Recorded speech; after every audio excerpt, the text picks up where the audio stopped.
আসসালামু আলাইকুম ওয়া রাহমাতুল্লাহ।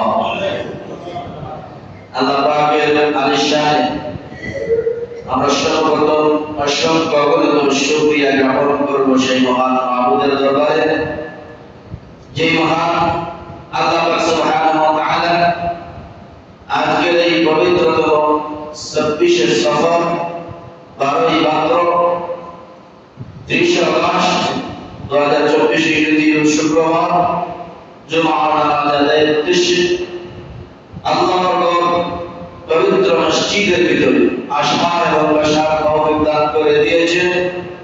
সেই জন্য মহান আল্লাহ পাকের আলিশানে আমাদের অন্তরের অন্তঃস্থল থেকে কালিমাত শুকর আদায় করে সকল উচ্চ আওয়াজে একসাথে বলে আলহামদুলিল্লাহ। তার চাইতে কোটি কোটি গুণ দরুদ ও সালাম প্রেরণ করব আগে মাওলানা রাসূল মদিনা নজরুল আকরাম নূরে মুজাসসাম নূরুল আলা নূর সাইয়্যিদুল মুরসালিন সাইয়্যিদুল কওলাইন শাফিউল মুস্তাফিন নূর নবী মুহাম্মদুর রাসূলুল্লাহ সাল্লাল্লাহু আলাইহি ওয়াসাল্লামের উপর, যে মহান আল্লাহ পাক সুবহানাহু ওয়া তাআলা আজকের এই পবিত্র জুমার মধ্যে একমাত্র আল্লাহ এবং তার হাবিব বন্ধু নবী মুহাম্মদুর রাসূলুল্লাহ সাল্লাল্লাহু আলাইহি ওয়াসাল্লামকে রাজি খুশি করার উদ্দেশ্যে আমরা মসজিদে এসে হাজিরা দিয়েছি, ঠিক কি না? আমাদের নিজের কোনো বরত্ব দেখানোর জন্য, নিজের কোনো অহংকারের জন্য, নিজের ক্ষমতা বলে আমরা মসজিদে আসি নাই। একমাত্র আল্লাহ পাক আমাদেরকে তৌফিক দান করেছেন। এই জন্যই আল্লাহর হুকুম পালনার্থে, আল্লাহর অশেষ দয়ায় আল্লাহকে রাজি খুশি করার উদ্দেশ্যে আমরা মসজিদে এসে হাজিরা দিয়েছি।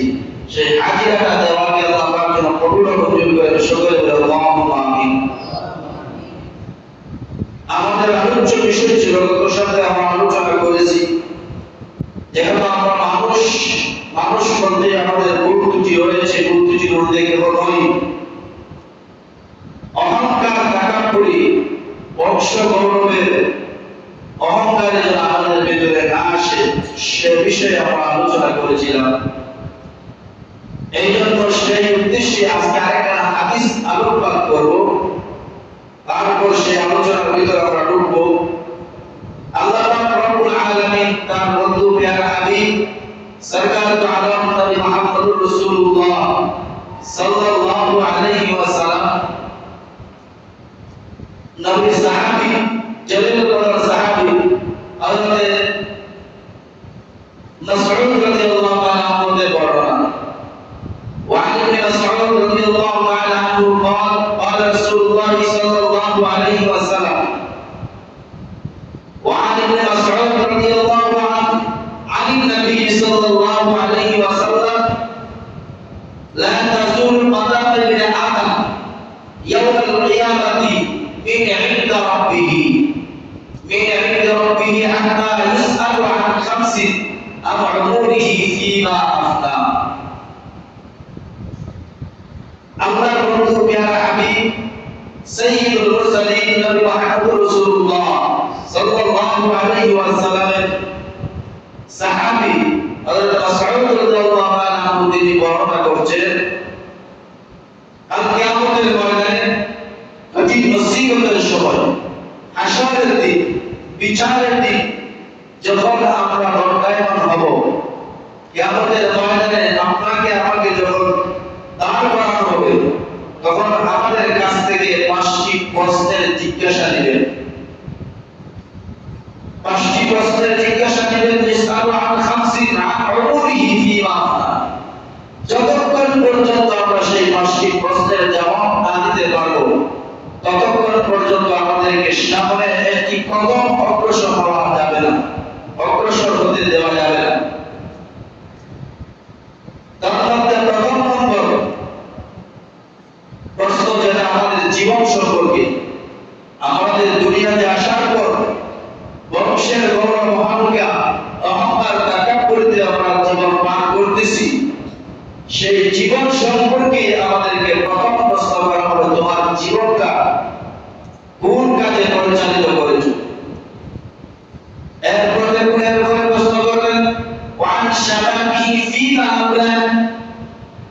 তোমার যৌবনকাল কোন কাজে ব্যয় করেছো? আল্লাহ পাক আমাকে আপনাকে এমন একটা জীবন দান করেছে, সেই জীবনের মধ্যে এমন একটা সময় আমরা অতিবাহিত করি যেই সময়টা সবচেয়ে বেশি গুরুত্বপূর্ণ একটা সময়। আল্লাহর দরবারে এই যৌবনের সময়টা এত গুরুত্ব বেশি, যে সময়টাতে যদি আপনি আমি আল্লাহর কাজে নিমজ্জিত হই, আল্লাহ পাক রব্বুল আলামিন এই যৌবনকালের দাম আল্লাহর দরবারে সবচেয়ে বেশি। সুবহানাল্লাহ। যেভাবে যৌবনকালের দাম সবচেয়ে বেশি, এই জন্যই আল্লাহ পাক সুবহানাহু ওয়া তাআলা সেই যৌবনকালের হিসাব আপনার কাছ থেকে পাই পাই করে হিসাবটুকু দিবে। এই যৌবনকালটা তুমি কোন কাজে ব্যয় করেছো? এই যৌবনকালটা তুমি কি তোমার বংশের গৌরবে অহংকার করে তাকাব্বুরি করে কি মানুষের সাথে অন্যায়ভাবে খারাপ আচরণ করেছো? এখন এই সময় তুমি আল্লাহর সান্নিধ্য অর্জন করতে গেলে যৌবনকালটা হচ্ছে সবচেয়ে গুরুত্বপূর্ণ একটা সময়। এই সময় যদি আপনি ইবাদত করেন, আল্লাহর দরবারে সবচেয়ে বেশি সওয়াব হয়, দ্বিগুণ সওয়াব দান করেন। আর এই বয়সে যদি আপনি আল্লাহর নাফরমানি করি, আল্লাহ পাক রব্বুল আলামিন যেভাবে আপনার সওয়াবের মাত্রা বাড়িয়ে দেন, ঠিক তেমনি ভাবে আযাবের মাত্রাটাও তেমনিভাবে বেশি হবে। এই ইসলামের জান্নাত একমাত্র যৌবনকালের মানুষের মাধ্যমে এসেছে, যুবকদের মাধ্যমে আল্লাহ রব্বুল আলামিন ইসলামের জান্নাত উপলব্ধ করেছে। আর এই যৌবনকালের বয়স, এই যৌবনকালের সময়টা অতি গুরুত্বপূর্ণ একটা সময়। এই সম্পর্কে আল্লাহর দরবারে আপনাকে আমাকে প্রশ্ন করা হবে, জবাবদিহি করতে হবে, যৌবনটা কোন কাজে ব্যয় করেছি। অতএব এই যৌবনকালের হিসাব আপনাকে আমাকে দিতে হবে। 3 নম্বরে আল্লাহ পাক রব্বুল আলামিনের কাছ থেকে আপনাকে আমাকে জিজ্ঞাসা করা হবে, প্রশ্ন করা হবে, তুমি তোমার মাল সম্পদ কোন কাজে কোন রাস্তায় ব্যয় করেছো? কোন রাস্তায় তুমি উপার্জন করেছো? ওয়া মালিহি মিন আইনা ইকতিসাবাহু ওয়া ফিহা আনফাকা। আল্লাহ পাক রব্বুল আলামিনের কাছ থেকে আপনাকে আমাকে যখন প্রশ্ন করা হবে, তোমার সম্পদ মাল কোন কাজে তোমরা উপার্জন করেছো, আবার সেই সম্পদ কোন কাজে ব্যয় করেছো? আল্লাহর দরবারে কিয়ামতের ময়দানে ফাই ফাই করে আপনাকে আমাকে সেই সম্পদের হিসাব জবাবদিহি করতে হবে। 5 নম্বরে 3 নম্বর হলো সম্পদ কোন কাজে উপার্জন করেছো, 4 নম্বরে সম্পদটা কোন কাজে ব্যয় করেছো, 5 নম্বর হলো আল্লাহ পাক রব্বুল আলামিন ওয়া মাযা আমিলা ফিমা আলিম, অর্থাৎ তোমাকে যে ইলম দান করা হয়েছে, যে জ্ঞান আপনাকে আমাকে দান করা হয়েছে, সেই জ্ঞান মোতাবেক ইলমটা আমি কোন কাজে ব্যয় করেছি।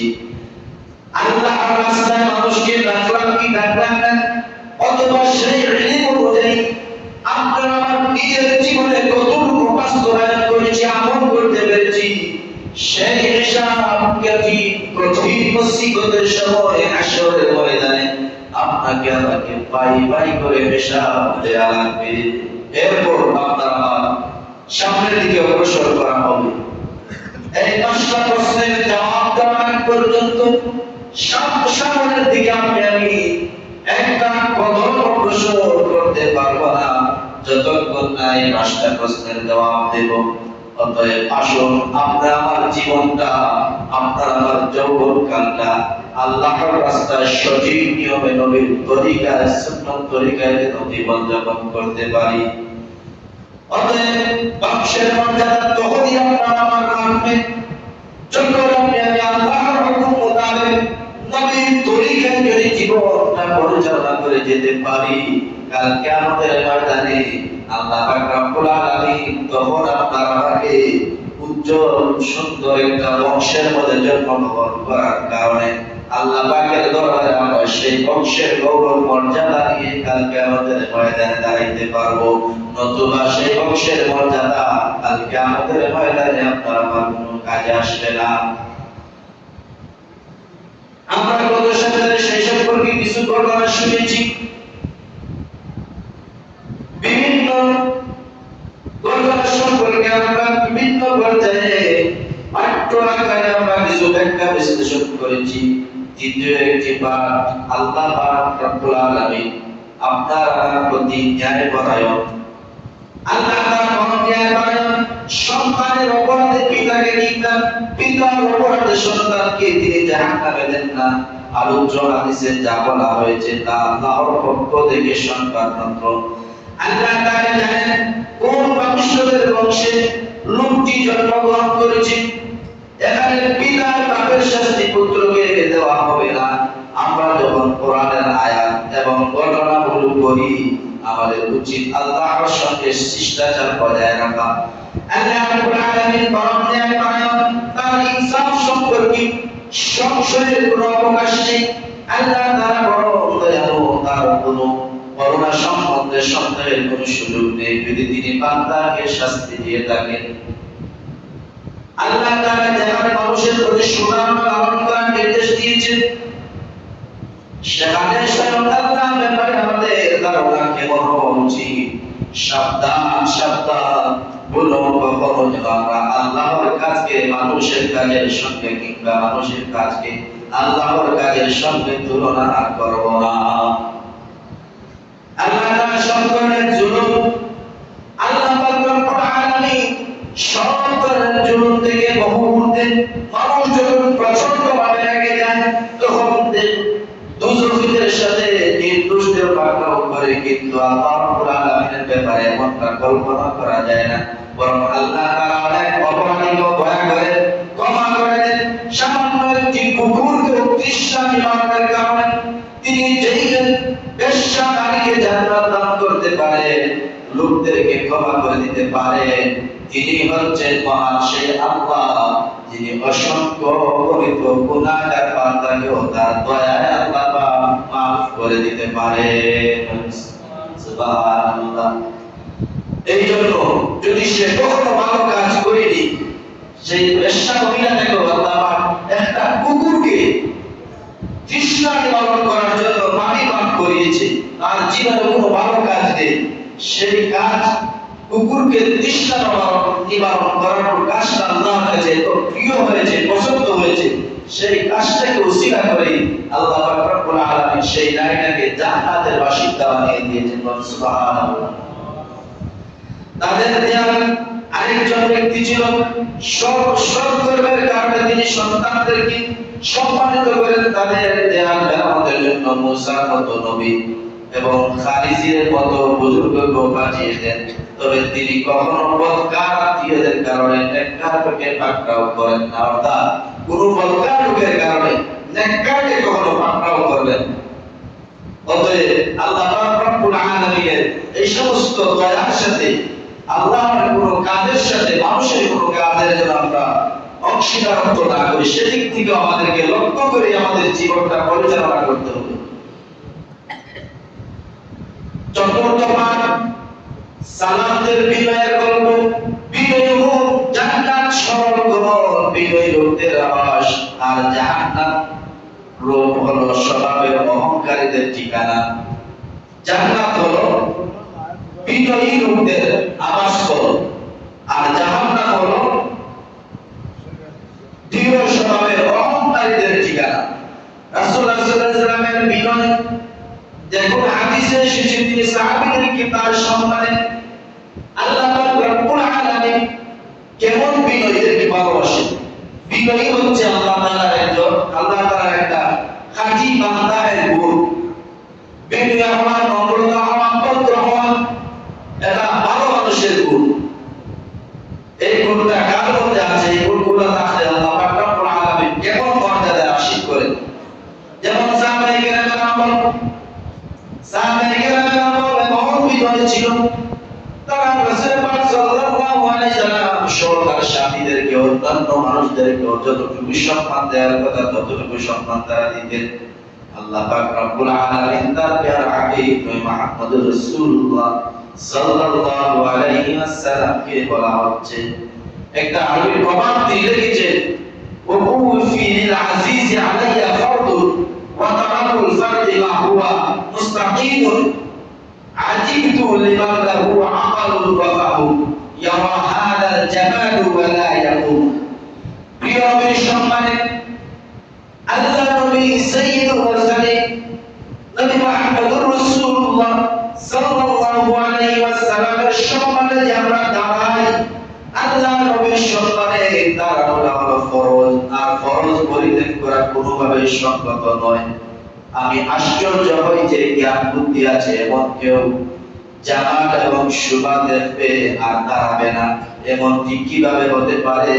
এই আবৃত্তি শুনে রাসূল পাক সাল্লাল্লাহু আলাইহি ওয়াসাল্লাম মুস্কি হাসি হাসছিলেন। সুবহানাল্লাহ। নম্র ভদ্র মানুষের কাজই হলো অন্য মানুষকে সম্মান করা, আর সমস্ত মানুষের চেয়ে সম্মানের বেশি অধিকারী হচ্ছেন আপনার আমার নবী সাইয়্যিদুল মুরসালিন নবী মুহাম্মদুর রাসূলুল্লাহ সাল্লাল্লাহু আলাইহি ওয়াসাল্লাম হচ্ছেন সবচেয়ে বেশি সম্মান পাওয়ার অধিকারী। রাসূলুল্লাহ সাল্লাল্লাহু আলাইহি ওয়াসাল্লাম সহজেই রাখতেন না, আবার তাড়াতাড়ি খুশি হয়ে যেতে। একবার জয়নেব বেদুইন তার কাছে আসেন, কথা বলতে গিয়ে সে ভয়ে কাঁপতে শুরু করে। রাসূল পাক সাল্লাল্লাহু আলাইহি ওয়াসাল্লাম তাকে সাহস দিয়ে বললেন, সহজ হও, শান্ত হও, আমি কোনো বাদশা নই, আমি মক্কার এমন একজন নারীর সন্তান যে শুকনো গোশত খেত, অতএব আপনি আমাকে পেয়ে তো ভয় পাবেন না। আমি এমন একজন মানুষ, এমন একজন মহামানব, আল্লাহ পাক রব্বুল আলামিন আমাকে আপনাদের জন্য অর্থাৎ মানুষের হেদায়েতের জন্য আল্লাহ পাক আমাদেরকে নবী হিসেবে প্রেরণ করেছে। অতএব নবীর সম্মানে আপনি আমি দাঁড়াইতে কেন আমাদের এত সংশয় হয়?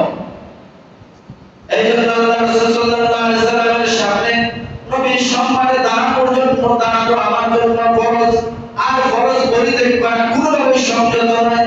আপনি আশ্চর্য হয় কেন বুদ্ধি আছে এমন কোন কেউ জামাল শোভা দেখাবে না যে আর দাঁড়াবে না, এমনটি কিভাবে হতে পারে? রাসূল পাক সাল্লাল্লাহু আলাইহি ওয়াসাল্লামের সামনে কেউ দাঁড়াবে না এমনটা কিভাবে হতে পারে?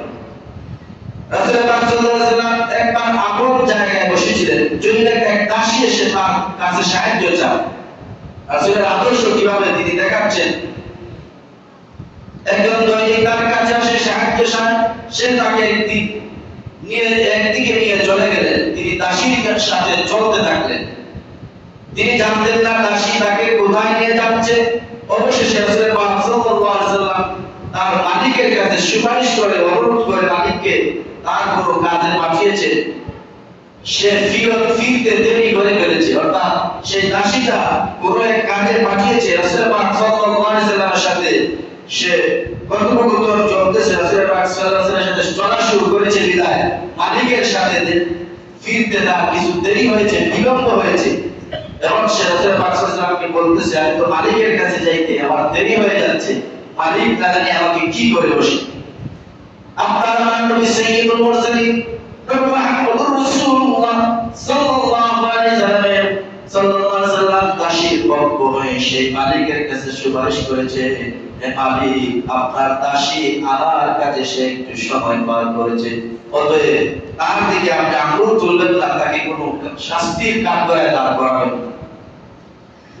হযরত আনাস রাদিয়াল্লাহু আনহু রাসূল ছিলেন একজন মিশুক, সহজে মানুষের সাথে মিশতেন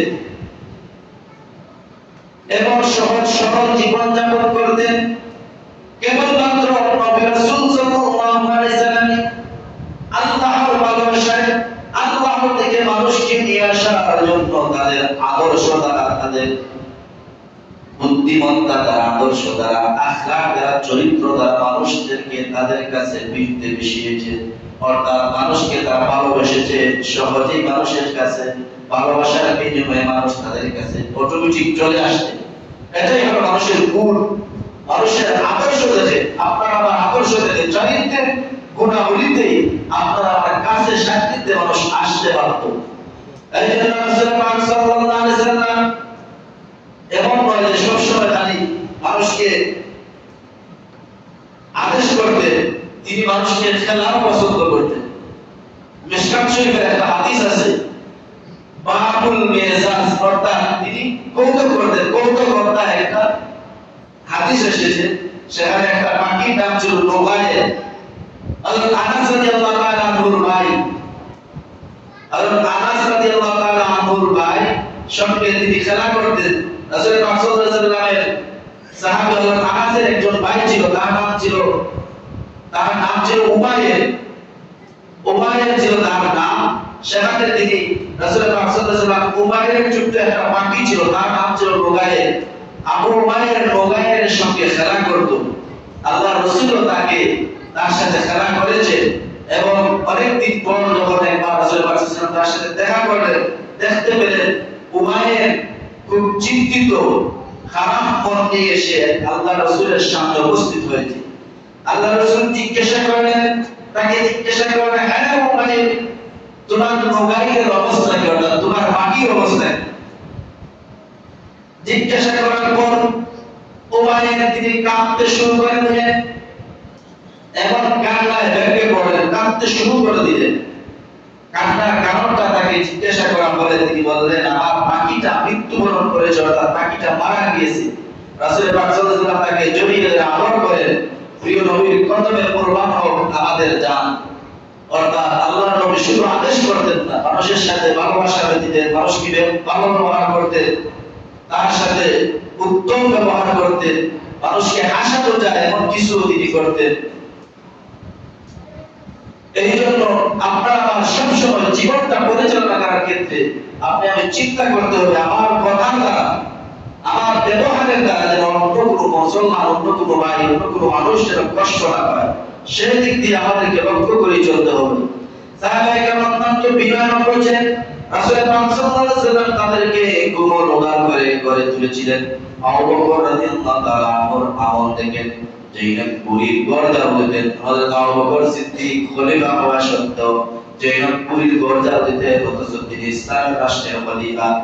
আস্তাদি হাঁটার সময় ছোট্ট শিশুরা হযরত আবু বকর সিদ্দিক রাদিয়াল্লাহু তাআলা আনহুর জামা ধরে টানতো আর আব্বু বলে ডাক দিত, আব্বু বলে চেঁচাতো। আল্লাহ পাকের বন্ধু প্রিয় হাবিব মুহাম্মদুর রাসূলুল্লাহ সাহাবায়ে কেরামদেরকে এমন ভাবে আদর্শে, তার নিজের আদর্শে আদর্শিত করে ফেলেছিলেন। হকের প্রশ্নে হযরত ওমর রাদিয়াল্লাহু তাআলা আনহু ছিলেন কঠিন, শিখরায় না সাহসী, কিন্তু জনগণের জন্য তার ছিল এক দরদি হৃদয়। তিনি তার স্ত্রীকে রেখে আসেন যে সাহাবে দুই তাবুতে তার প্রসঙ্গে করা কাতর স্ত্রীর সেবা করতে, খোদার কাতর এতিম সন্তানদের জন্য নিজের পিঠে বয়ে নিয়ে 18 বস্তা নিজের পিঠে বহন করে খোদার তো মানুষের বাড়ি বাড়ি গিয়ে দিয়ে আসতেন। আল্লাহর নবী সাহাবায়ে কেরামদের আদর্শ, এগুলো হলো তাদের আদর্শ। যদি বংশের পর্যায়ে বংশের গৌরবে তারা খলিফা হওয়া সত্ত্বেও নিজের অহংকার তাকাব্বুরি অহংকারকে প্রদর্শন করেন নাই, খলিফা হওয়া সত্ত্বেও অন্য এক পুরীর গড় জানো দিতে, খলিফা হওয়া সত্ত্বেও ওমর রাদিয়াল্লাহু তাআলা আনহু 18 বস্তা নিজের কাঁধে বহন করে এতিমদের গুণান্ত মানুষের ঘরে ঘরে দিয়ে আসতেন। নিজের কৃতিত্বের কথা স্মরণ করেন নাই যে আমি একজন খলিফা, বাদশা হওয়া সত্ত্বেও তিনি মানুষের দ্বারে দ্বারে এমন ভাবে গিয়েছেন, নিজেকে বিলিয়ে দিয়েছেন। এটাই হলো মানুষের আদর্শ। একবার আল্লাহর রাসূলের খাদেম হযরত ওমর রাদিয়াল্লাহু তাআলা আনহু রাতের কাজ করার সময় হঠাৎ প্রদীপ নিভে যায়। তিনি নিচে উঠে তেল করে নিয়ে আসেন। লোকেরা বলে, হে আমিরুল মুমিনিন, আপনি চান কেউ তো এই কাজ করতে পারত। তিনি বলেন, চেরাগের যখন তেল শেষ হয়ে গিয়েছে, ভাবতে যাচ্ছিলাম, তখন আমি ওমর ইবনে আব্দুল আজিজ, আর যখন তেল করে ফিরলাম তখন আমি ওমর ইবনে আব্দুল আজিজ। অর্থাৎ আমি যদি তেল করে নিয়ে আসি তাহলে আমি আমার উপর থাকবে তেল, যদি অন্য কোনো মানুষের সাহায্যে আমি তেলটা ভরিয়ে আনি তখন আমি ওমরই থাকবো। অতএব আমার কাজ আমি করেছি। ওমর খলিফা হওয়া সত্ত্বেও তাকে প্রশ্ন করা হলো, আমিরুল মুমিনিন, আপনি তো এই কাজটা আপনি নিজে না করে অন্যত্র অন্য কোনো লোককে দিয়ে করাতে পারতেন। দিনার জবাবে তিনি বলছেন, আমি তখন ওমর ইবনে আব্দুল আজিজ, এখন ওমর ইবনে আব্দুল আজিজ। আল্লাহ পাক রব্বুল আলামিন প্রিয় নবী মুহাম্মদুর রাসূলুল্লাহ সাল্লাল্লাহু আলাইহি ওয়াসাল্লাম এমন ভাবে আমাদেরকে আদর্শিত হতে হবে। নবীজির আদর্শে, নবীজির আখলাক দেখে আপনি আমি চলাফেরা করতে হবে। অর্থাৎ আমার আপনার চরিত্র দেখে, ব্যবহার দেখে অন্য মানুষের আপনার আমার প্রতি আকৃষ্ট হয়। বংশের গৌরবে আর অহংকার তাকাব্বুর দেখিয়ে আমরা অন্য কোনো মানুষকে কষ্ট দেব না, অন্য কোনো মানুষকে আমার কাছ থেকে ফিরিয়ে দেব না। সেদিক থেকে আমাদেরকে চলতে হবে। আল্লাহ পাক রব্বুল আলামিন সেই চিন্তা চেতনা দিয়ে দেন আপনাকে আমাকে সারাটা জীবন যতদিন হায়াতে বাঁচিয়ে রাখেন, ততদিন জন্য আল্লাহর হুকুম আহকাম মেনে নবীর তরিকায় যেন চলে যেতে পারি। সকলে বলে আল্লাহুম্মা আমিন। আরেকটি ঘটনা, আল্লাহ রাসূল সাল্লাল্লাহু আলাইহি ওয়াসাল্লামের জীবন দশায় গল্পটি সংকলিত হয়েছে সহিহ বুখারীতে। রাসূল পাক সাল্লাল্লাহু আলাইহি ওয়াসাল্লাম বলেন, বনী ইসরাঈলের এক সন্তান একটা দুধের শিশুর ঘটনা। দুধের শিশু কিভাবে মানুষের কান খুলে দিয়েছে, মানুষের কর্ণমহল খুলে দিয়েছে, মস্তিষ্ক খুলে দিয়েছে। বনী ইসরাঈলের এক মহিলা তার সন্তানকে দুধ পান করাচ্ছিলেন। এমন অবস্থায় এমন একটি সময় একজন সত্য সমর্থন সুদর্শ আরশ আশারোহী ঘোড়ার পৃষ্ঠে আরোহণ করে সে দুধ পান করা বাচ্চাটির পাশ দিয়ে ব্যক্তিটা চলে যাচ্ছিলেন। আশারোহীটাকে দেখে তার দুধ পান করা শিশুর মা অর্থাৎ সেই মহিলাটি আল্লাহর দরবারে আকাশের দিকে হাত উত্তোলন করে দোয়া করে বলতেছে, আল্লাহ আমার দুধের শিশুটাকে এই সত্য একটা আশারোহী মানুষের মতো তাকে বানিয়ে দাও, এই লোকটির মতো আমার সন্তানটাকেও বানিয়ে দাও। আল্লাহ পাক রব্বুল আলামিনের যেমন কুদরত যেমন দয়া, আল্লাহর কুদরতে সেই শিশু সন্তানটির মুখের ভাষা ফুটে উঠেছে, তার মুখটা আল্লাহ পাক খুলে দিয়েছে। মায়ের সেই দোয়ার বদৌলতে সেই শিশু সন্তানটি আমার হাত তুলে আল্লাহর দরবারে প্রার্থনা করে, আল্লাহ আমি সেই আশারোহীর মতো হতে চাই না, আমাকে সেই আশারোহীর মতো বানিও না।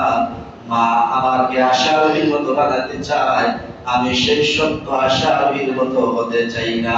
বলেন সুবহানাল্লাহ।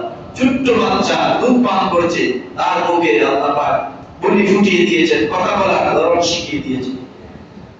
একবার যে সে আমার সেই কথাটা বলে আমার দুধ পান করা শুরু করে দিয়েছে।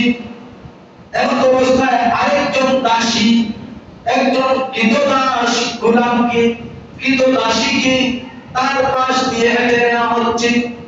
আবার সেই মহিলাটা আল্লাহর দরবারে প্রার্থনা করে, আল্লাহ ও আল্লাহ আমাকে এই দাসী, আমার সন্তানটাকে এই দাসীর মতো কখনো বানায় দিও না। আবার সেই সন্তান আবার মুখ খুলে দিল, আল্লাহর তরফ থেকে তার মুখ খুলে দেওয়া হলো। সে আল্লাহর দরবারে প্রার্থনা করে, আল্লাহ আমাকে সেই দাসীর মতো বানিয়ে দাও, আমাকে সেই দাসীর মতো বানিয়ে দাও। মহিলাটা চিন্তা করে গেল, আমি যে দোয়া করি আমার সন্তান তার বিপরীত চলে যায়, কারণটা কি? এই মহিলাটা আশ্চর্য হয়ে বলে, তুমি কেন এমন করছো না, এমন কিসের জন্য আচরণ করছো? আমি এক দোয়া করি না আর বিপরীতে তুমি উল্টো দোয়া করতেছো, কারণটা কি বাবা? আর তুমি এত ছোট বাচ্চা, কখনো তুমি কথা বলতে পারো না। আমি এই কথা বলার সাথে সাথে তোমার মুখ দিয়ে আমার বিপরীত দোয়া তুমি করতেছো, কারণটা কি জানতে চাই? শিশুটি উত্তর দেয়, আশারোহী অনেক বড় জানেন। ও আমার মা, আপনি তো জানেন না এই আশারোহী এত বড় জানেন, তার জুলুমের কারণে দেশের মানুষ, এই অঞ্চলের মানুষ নিরাপদ নয়। আপনি তো সেই আশারোহীর মতো আমাকে বানাইতে চান আল্লাহর দরবারে, আমি এই জন্য সেই আশারোহীর মতো হতে চাই না। ভগবান আমাকে তুমি আশারোহীর মতো দেখতে চাও, আমি তো সেই আশারোহীর মতো হয়ে বড় জালিম হতে চাই না। অতএব আমি আল্লাহর দরবারে ফরিয়াদ করেছি, আল্লাহ আমাকে সেই আশারোহী তুমি বানাইও না। সুবহানাল্লাহ। দ্বিতীয়ত যে আপনি দাসীর কথা বলেছেন, দাসীর মতো বানাইও না, আমি বলেছি আমাকে দাসীর মতো বানাও, কারণ সেই দাসীটা ছিল নির্দোষ, নির্ভেজাল, একজন নিরস্ত্র, একজন সাধারণ মানুষ। তার ব্যাপারে এই সমাজের মানুষেরা তাকে অন্যায়, অত্যাচার, পাপাচার, তাকে ব্যভিচারিণী বলেছে, তাকে ব্যভিচারী বলে তাকে চোর করেছে, তাকে চুরি করে শিখিয়েছে, তাকে চোর বানিয়েছে, ব্যভিচারী বানিয়েছে, অথচ সে কিছুই করে না, তার উপর জুলুম করা হয়েছে। অতএব আমি আল্লাহর দরবারে এই জন্য ফরিয়াদ করেছি, আল্লাহর কাছে সবচেয়ে বেশি প্রিয় হলেন যিনি জালিম হন, যিনি আল্লাহর দরবারে প্রিয় না। যিনি মজলুম হন তিনি হচ্ছেন সবচেয়ে আল্লাহর দরবারে প্রিয়। অতএব আমি আল্লাহর দরবারে এই জন্য সে দাসীর মতো হতে চেয়েছি। এই দাসীটা কিচ্ছু করে না, অথচ তার উপর জুলুম নির্যাতন করা হচ্ছে, তার উপর চুরির অপবাদ দেওয়া হয়েছে, তার উপর ব্যভিচারিণীর অপবাদ দেওয়া হয়েছে, তার উপর জুলুম করা হয়েছে। এই জন্য এই ব্যক্তিটা আল্লাহর দরবারে সবচেয়ে বেশি প্রিয়। ওগো মা, আমি আমার এই জন্য আল্লাহর দরবারে চেয়েছি আমি যেন জালিম না হই, হতে বলে মজলুম হয়ে যাই। এই জন্য আমি আল্লাহর দরবারে তোমার বিপরীত সেই দোয়াটা করেছি। সুবহানাল্লাহ। এইভাবে আপনার আমার জীবনটা পরিচালনা করতে হবে। এবার এই হাদিসটা যে সহিহ বুখারীতে যে হাদিসটা দুধের শিশুর যে হাদিসটা এনেছেন, সেই হাদিসটাকেও মুহাদ্দিসরা কিছু ব্যাখ্যা করেছেন, বিশ্লেষণ করেছেন। প্রথম পাঠ হক বাতিলের এই সংগ্রাম চিরন্তন, এই আলোচনাটি আল্লাহ পাক রব্বুল আলামিন যে প্রিয় হাবিব নবী মুহাম্মদুর রাসূলুল্লাহ সাল্লাল্লাহু আলাইহি ওয়াসাল্লাম এই জন্য করেছেন যে তার থেকে আমাদের কিছু শিক্ষণীয় বিষয় রয়েছে, আমাদের কিছু শিক্ষার বিষয় রয়েছে। সেটা আমরা যেন এই আলোচনা থেকে কিছু শিখতে পারি, আমাদের নিজের জীবনে কিছু বাস্তবায়ন করতে পারি, সেই জন্য সেই আলোচনা করা হয়েছে। কোরআনে বর্ণিত কিছু গল্পগুলো নিয়ে বাস্তব ঘটনা, এই সমস্ত ঘটনাগুলো বাস্তব। কোরআন হাদিসের মধ্যে যে ঘটনাগুলো এসেছে এগুলো বাস্তব, এগুলো কোনো আমাদের বাংলাদেশের কোনো গল্প চিত্র নয়, এগুলো কোরআন হাদিসের বাস্তব ঘটনা। ইতিহাসের আরোপণ নিখুঁত বিবরণ যদিও কখনো তা অস্বাভাবিক হয়। হযরত ইব্রাহিম আলাইহিস সালাতু ওয়াস সালামের যে ঘটনা অগ্নিকুণ্ডে নিক্ষিপ্ত করা হয়েছিল এবং সত্যি আগুন তার কোষ মাত্র গ্রহণ করতে পারে নাই, একটা লোক তার জ্বালায় পুরায় ছাই করতে পারে না, একটা লোকও জ্বালাইতে পারে নাই। এই ঘটনাটা আল্লাহ পাক কোরআনের মধ্যে নাযিল করেছেন, কোরআনের মধ্যে জানিয়ে দিয়েছেন। অতএব এই ঘটনা যদিও গল্প হয়, সেই ঘটনাটা কিন্তু সত্য ঘটনা। যদি কোনো মানুষ এই ঘটনাকে মিথ্যা বলে প্রমাণিত করতে চায়, তাহলে সে কোরআনকে অস্বীকার করলো, আর কোরআনকে অস্বীকার করলে সে কখনো ঈমানদার হতে পারে না। এজন্য হাদিসের মধ্যে আলোচনাটা এনেছেন যে এই গল্প কাহিনীটাকে কোনো কিচ্ছা কাহিনী মনে করেন না, গল্পটাকে সত্য গল্প মনে করে নিজের জীবনটাকে পরিবর্তন করতে হবে। এই জন্য এই ঘটনাগুলো এনেছেন যে অগ্নিকুণ্ডে ইব্রাহিমকে নিক্ষেপ করা হয়েছিল, ইব্রাহিমের একটা সুরমাও আগুন জ্বালাইতে পারে নাই, করতে পারে নাই। মুসা আলাইহিস সালামের এক লাঠির আঘাতে নদীর মধ্যে আল্লাহ পাকের পক্ষ থেকে রাস্তা তৈরি হয়ে গিয়েছিল। এটা কি মিছল ঘটনা? সত্য ঘটনা, কোরআনে এসেছে। হযরত ইউনূস আলাইহিস সালামকে বাস্তবিক মাছের পেটে ছিলেন। হযরত সুলাইমান আলাইহিস সালাম আসলে পাখিদের সঙ্গে কথা বলতেন এবং জিনদেরকেও শাসন করতেন। নূহ আলাইহিস সালামের বিশাল নৌকা তৈরি করে মহাপ্লাবনের পাহাড়ের মতো বিশাল বিশাল ঢেউয়ের মাঝে বসেছিলেন। এতে আমাদের বিন্দু মাত্র সংশয় নেই, বিন্দু মাত্র সন্দেহ নেই, সন্দেহ থাকতে পারে না। এর বদলে একটি দুম্বা জবাই হযরত ইসমাঈল আলাইহিস সালামকে যখন ইব্রাহিম সালাম ছুরির নিচে রেখেছিলেন, ইসমাঈলের পরিবর্তে আল্লাহ পাক রব্বুল আলামিন বেহেশত থেকে একটা দুম্বা ইব্রাহিমের ছুরির নিচে দিয়েছিলেন। এই ঘটনাগুলো বাস্তব ঘটনা, এগুলো কোনো কিচ্ছা কাহিনী নয়। কোরআন হাদিসে সেগুলা ঘটনা বর্ণনা করেছে। সবগুলো ঘটনাকে আমরা নির্দ্বিধায় বিশ্বাস করি, কারণ ঘটনাগুলো যারা বর্ণনা করেছে এবং যাদের কাছ থেকে বর্ণনা হয়েছে তাদের ব্যাপারে সত্য ছাড়া অন্য কিছু কল্পনা করা যায় না। আমরা এই অলৌকিক ঘটনাগুলো বিশ্বাস করি কারণ আমাদের ঈমান হলো বিশ্ব জগতের নিয়ন্ত্রণ আল্লাহর হাতে। যখন আল্লাহ পাক কোরআনুল কারীমে কোন ঘটনা বা হাদিসে কোন ঘটনা স্থান পেয়ে যায়, সেই ঘটনা কোনো সাধারণ বাংলার কিচ্ছা কাহিনীর ঘটনা নয়। সেদিক থেকে আমাদেরকে চিন্তা করতে হবে। কোরআন হাদিসে বর্ণিত গল্পগুলোতে মহান মানুষের নমুনাই পেশ করা হয়েছে সব যুগেই, অর্থাৎ এই প্রতিটি যুগেই পাওয়া যায়, শুধু নামগুলো পরিবর্তন হয়।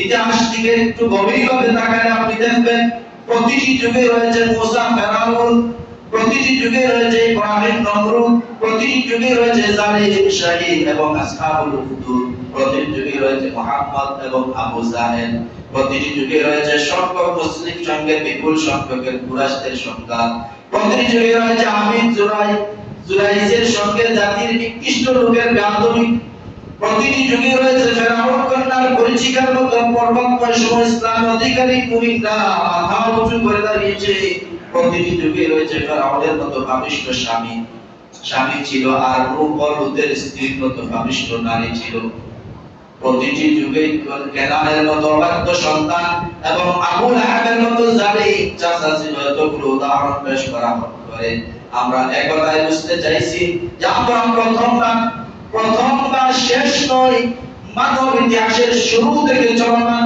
এই দ্বারা হক বাতিলের এই সংগ্রাম চিরন্তন সত্য, এভাবেই চলবে কিয়ামত পর্যন্ত। অতএব এদিকে এভাবেই এই ঘটনাগুলো চিরন্তন সত্য, হক বাতিলের লড়াই সবসময় কিয়ামত পর্যন্ত চলবে। আপনাকে আমাকে চোখ কান খুলে মস্তিষ্ককে একটু সজাগ রেখে নিজের